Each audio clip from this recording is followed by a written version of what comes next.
Okay, dogs are served in other countries. This is exactly what I was hoping for. His dog liked, and it was safe and enjoyable. It was safe that his dog was in an airtight container and shit himself. It was not airtight. Okay, woman, whatever. Don't got time for the haters.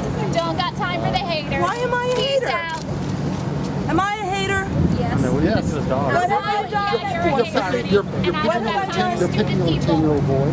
Obama 2012. Obama 2012. Barack Obama was a 10-year-old boy when he ate dog, but he was a grown man when he decided that his whole persona and his life was going to be committed to turning this country into less of a country so that Obama, excuse me, I'm talking. So that this country, what you're talking about is what you know. Everyone, come on. Because we have never heard the argument that Obama ate dog when he was 6. Words, in his own We've never heard your argument before. In his own book, what his dreams for this country are, and that is to diminish it. And if that's what y'all are about, then you're the haters of America. And I don't even like being around you.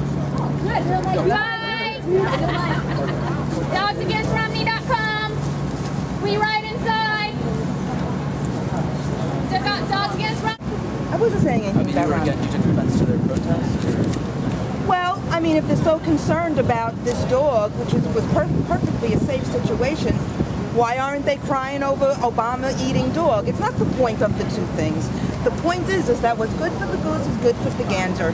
You can't lie about Romney and lie about Obama and say Obama's a good guy. He is intent on bringing down this country. We all know it. There's no jobs. He doesn't like this country. He has a completely different upbringing than Americans do. No, I'm talking about Obama. What's that mean, a completely different upbringing than Americans do? Well, he was born into a family that were, I don't want to say communists, but that were basically collectivists, and he was raised up this way, to not like the way this country is run. And the problem is that we have not been taught in our schools what this country is founded on. And that's why they don't like this country, and these ones don't like this country, because they do not understand that our country is about liberty. And Barack Obama and his collectivism is not about liberty, it's about taking away liberty. And if you all just read about it a little bit, you'll see what I'm talking about. Can you get your name? My name is Barbara. Barbara? What? Seidenberg, S-E-I-D-E-N.